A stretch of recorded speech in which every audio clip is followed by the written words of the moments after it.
Bom, galera, hoje a gente vai falar de pirâmides etárias, nossa aula 4 da terceira unidade, né? Sobre demografia, e hoje o foco é em pirâmides etárias. Então, primeira coisa, a gente tem que entender como funciona a estrutura de uma pirâmide etária. Vocês estão vendo aí na tela essa imagem, a gente tem do lado esquerdo os homens e do lado direito a representação das mulheres. Então, as pirâmides, elas sempre vão estar divididas entre homens e mulheres, para facilitar a análise da população desse território. Lembrando que a pirâmide pode ser de um país, pode ser a pirâmide do mundo, pode ser de um continente, de um estado, de um país, de um bairro. Qualquer grupo populacional, você pode construir uma pirâmide. Óbvio que não se investe recursos para construir a pirâmide etária de um bairro. Geralmente é feito para cidades, estados ou países. Além disso, a gente tem no centro, no eixo Y, a gente tem a idade das pessoas. Então, a gente vai observar, através do eixo central aí do eixo Y, a idade da população. E no eixo X, que é a base aí, a gente tem a quantidade de pessoas, que pode ser representado em números absolutos ou em percentual. Tanto faz. O importante é ter essa representação clara para o leitor. Pense que, da mesma forma, quando eu quero representar os biomas brasileiros, eu posso utilizar um mapa. Quando eu quero representar a população de um território, eu utilizo uma pirâmide etária. Então, essa é a ideia da pirâmide etária: trazer a representação demográfica para uma forma visual, não só os números, mas a gente conseguir observar isso através de um gráfico. É para isso que serve a pirâmide etária. Como a gente vai ler? A leitura da pirâmide ela é bem simples. Assim como um gráfico, você vai observar ali, por exemplo, na base, você tem a primeira coluna, você vai analisar onde essa coluna está. No caso dos homens aqui, na casa dos 113 mil.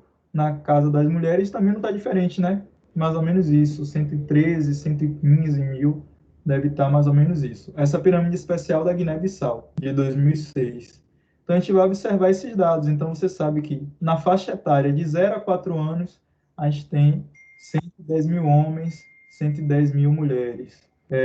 Na faixa etária de 30 a 34 anos, a gente vai observar aqui que a gente tem cerca de 50 mil mulheres. Quando a gente vai olhar homens, também muito similar. Então, é essa leitura que você vai fazer da pirâmide, da estrutura da pirâmide. Quais são os principais dados que estão apresentados aí? Primeiro, na base da pirâmide sempre vai ter os jovens, as crianças. Então, você tem aí de 0 a 19 anos sendo representado na base. Lembrando, isso é uma convenção, ficar de 0 a 4, 5 a 9, 10 a 14, mas você pode ter uma pirâmide, vocês podem achar na internet uma pirâmide onde tem aqui de 0 a 10. É o ideal? É o convencional? Não. O convencional é que você tem de 0 até 4 anos, mas isso pode ter variações a depender de quem criou, de quem construiu a pirâmide. No centro, a gente tem os adultos, então de 20 a 59 anos, e no topo os idosos, acima de 60 anos. Os principais dados que estão aqui, os mais fáceis de analisar, na base a gente consegue ter uma boa percepção da mortalidade infantil. O centro da pirâmide, nossa população economicamente ativa, ou seja, as pessoas que estão em idade de trabalho, e no topo a gente vai observar a expectativa de vida. Vocês vão me perguntar, mas como é que eu vou analisar esses dados só pela pirâmide? A gente vai falar disso, calma.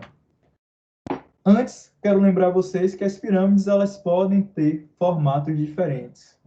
Ah, mas o último ali não é uma pirâmide. Exatamente. Não necessariamente a pirâmide vai ter uma base longa e o topo estreito para formar aquilo, como a gente lembra, um triângulo, já que é uma visão 2D. Nem sempre vai ser uma pirâmide nesse formato. A pirâmide ela pode se modificar dependendo da realidade de cada território. Ela pode ter o topo mais largo, ela pode ter o centro mais largo, e isso vai trazer informações diferentes. A gente vai observar que através da pirâmide, só o formato dela, já pode dizer a gente se o país é desenvolvido, se é subdesenvolvido, se está em desenvolvimento, se investe muito em saúde, se investe muito em educação. Só pelo formato a gente já consegue ter uma ideia dessas informações. E aí, como é que a gente vai fazer a análise? E quais análises nós podemos fazer através das pirâmides? Pense o seguinte, essa pirâmide do continente africano em 2006 e do lado de cá a gente tem um do continente europeu também em 2006. O que a gente observa é o seguinte, se você tem uma base muito longa, muito longa, é isso mesmo, significa que você vai ter uma taxa de natalidade muito alta. Se nascem muitas crianças, obviamente que essa barra vai ficar maior. Agora, a taxa de mortalidade infantil ela vai ser observada da seguinte maneira: se da primeira para a segunda base a gente observar uma diminuição muito grande, muito significativa, o que a gente observa é que as crianças estão morrendo, elas não estão chegando até os 5 anos de idade. É importante analisar isso porque geralmente vai ocorrer em regiões onde não tem saneamento básico, investimento em saúde. Então, é muito comum as crianças, nos primeiros anos de vida, contraírem alguma doença e, por não ter acesso, por exemplo, à rede pública de saúde, elas podem vir a falecer. Então, isso aí é um problema. E isso já pode ser observado aqui. Então, a gente observa que no continente africano a taxa de natalidade é alta, porque a gente tem uma base larga, e a mortalidade infantil também é alta, porque a gente está observando uma diferença significativa de uma barra para outra aqui na base. Quando a gente vai para o continente europeu, a gente observa que já é diferente. A base ela é mais estreita, isso significa que a taxa de natalidade é menor. E da primeira para a segunda, a diferença é muito pequena. Então, a gente já observa que a taxa de mortalidade infantil é muito menor na Europa do que na África. Então, é importante a gente observar isso. Quando a gente vai analisar o centro, a população economicamente ativa, a gente está vendo também que está aqui, ó, estreitando. Então, significa que a gente tem muita gente trabalhando, então a gente tem uma força de trabalho muito grande, mas essa população provavelmente não vai chegar na idade de se aposentar e aproveitar esse momento, que já traz uma outra informação, expectativa de vida baixa. Se a expectativa de vida é baixa, significa que as pessoas não chegam a atingir mais de 80 anos, por isso que o topo da pirâmide é bem estreito. Isso também está ligado com a questão de acesso à saúde. As pessoas precisam ter acesso à saúde, seja ela geralmente pública, né, é ideal, acesso à saúde pública, para manter as suas condições de vida e conseguir atingir uma idade maior. Quanto menor o acesso à saúde, maiores as probabilidades dessa pessoa não atingir aqui, não passar dessa faixa da pirâmide etária. A Europa, a gente já vai ver, a população economicamente ativa, ela já está aqui, ó, diferente da África, onde você tem uma variação muito grande, você percebe que ela tem uma constância. Então, significa que a gente está dizendo que as pessoas começam a trabalhar e vão até o final da vida, expectativa de vida alta. E olha o topo está muito mais largo comparado com o continente africano. Então, dois continentes diferentes, duas realidades diferentes. Então, a gente já consegue fazer essas análises. Pirâmides com esse formato de pirâmide, elas tendem a ser de países subdesenvolvidos. Pirâmides onde o topo e o centro são mais largos, principalmente o topo, são de países desenvolvidos. E quando a gente tem uma pirâmide com um centro mais elevado, é um país em desenvolvimento, porque ele está passando ali por um período de transição demográfica. Aí eu trouxe duas pirâmides para a gente analisar. A pirâmide do Haiti e a pirâmide de Mônaco. Então, a gente vai observar aqui o seguinte. Na pirâmide do Haiti, base larga, topo estreito, expectativa de vida baixa. A gente consegue perceber também, através disso, baixo investimento em saúde, educação, provavelmente também baixo investimento em saneamento básico. Mônaco já é diferente, a gente vai observar expectativa de vida alta, taxa de mortalidade infantil e taxa de natalidade baixíssima, e provavelmente a gente tem alto grau de investimento em saúde, educação, saneamento básico, infraestrutura. Na dúvida, porque a gente não pode só confiar nessa análise aqui, apesar que ela geralmente é certa, eu trouxe os dados para a gente observar a diferença de um para o outro. Então, quando a gente vai analisar a mortalidade infantil do Haiti, a cada 1.000 nascidos, 45 morrem. Já em Mônaco, só cerca de 2 crianças a cada 1.000 nascimentos. Taxa de fertilidade, 2,6 no Haiti. Então, confirma taxa de natalidade infantil alta, enquanto em Mônaco, 1,5. Então, a gente percebe que a taxa de natalidade em Mônaco vai ser muito menor.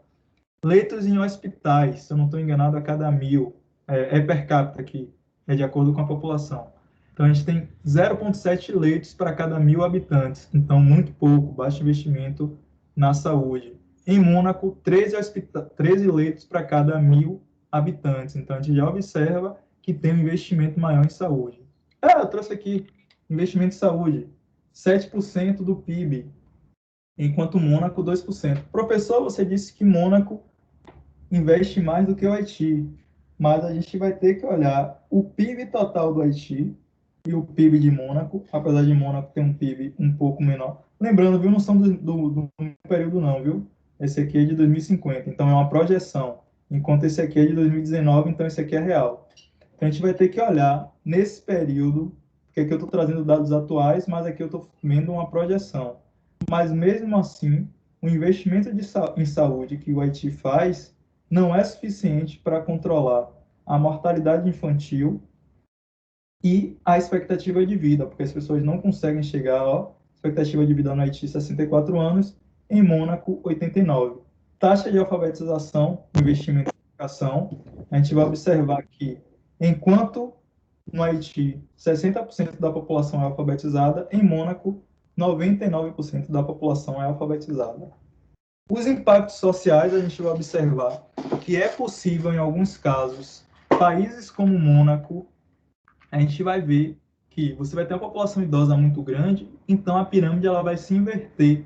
Então você vai precisar que a população jovem tenha aí uma força maior para sustentar o país. Geralmente isso não dá certo e você precisa de um fluxo migratório maior para ocupar vagas de emprego que ficam em abertas.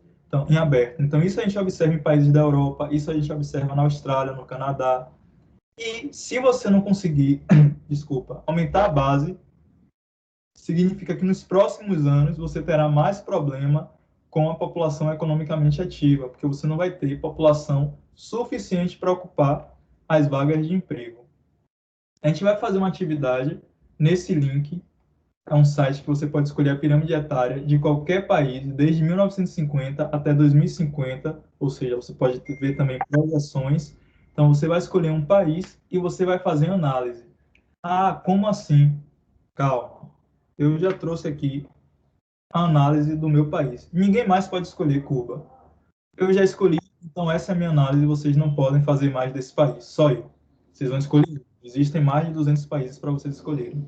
Então, minha análise é a seguinte: observando essa pirâmide, eu percebo que Cuba em 2020 apresenta taxa de natalidade e mortalidade infantil baixa. Isso demonstra um alto índice de investimento em saúde e educação. O formato da pirâmide não é aquele padrão de base larga, então isso demonstra que não é um país subdesenvolvido. Porém, por conta do centro que é mais largo, ele também não é um país desenvolvido. Então, a gente está falando de um país em transição, um país em desenvolvimento. A expectativa de vida é alta, o país está passando por uma transição demográfica, isso pode ser observado pelo centro da pirâmide. Então, sendo assim, nos próximos anos, é bem possível que não exista um problema com a população economicamente ativa, como ocorre em países da Europa. Então, essa é uma análise que eu posso fazer da população de Cuba. Só um detalhe aqui que vocês podem perguntar, então já vou tirar essa dúvida. Por que geralmente o lado das mulheres é maior do que o lado dos homens? Bom, as mulheres elas têm uma tendência que as mulheres se preocupem mais com a saúde e estejam envolvidas em menos empregos perigosos e também com violência. Óbvio que isso vai mudando com o passar dos anos, mas é uma tendência que as mulheres estejam menos envolvidas nessas situações, fazendo com que elas possam viver mais. Então, é algo extremamente preocupante, que os homens não se preocupam com a saúde e vão menos aos médicos, enquanto as mulheres se preocupam mais. Então, é mais comum você ter acesso aí à saúde. Estou falando de saúde pública. A saúde pública, você vê as mulheres indo ao hospital do que os homens. Então, isso faz com que muitos homens morram antes, além da violência e dos empregos perigosos também. Beleza? Dúvidas e questionamentos, só falar.